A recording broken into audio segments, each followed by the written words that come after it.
Because I'm looking at this, I'm not really sure what you want me to do or what you want me to look on this.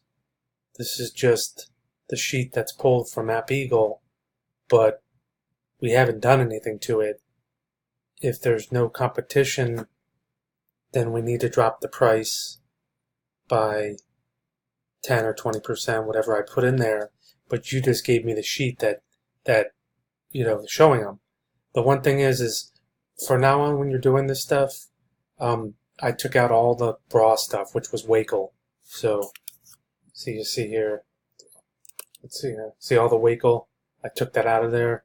So, because those are all bras, we don't want you to touch anything with bras anymore. But either way, there's nothing I can do with this. I'm not really following what you sent me this for.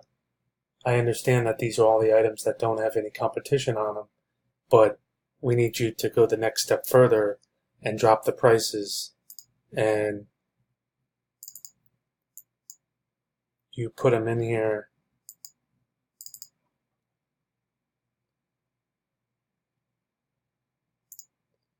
And in the manual price one, and then we upload them. So that's what you need to do, and they have to be non-map, and pretty much that's it. So if you could explain to me what you wanted me to look at, I don't really follow. Thanks.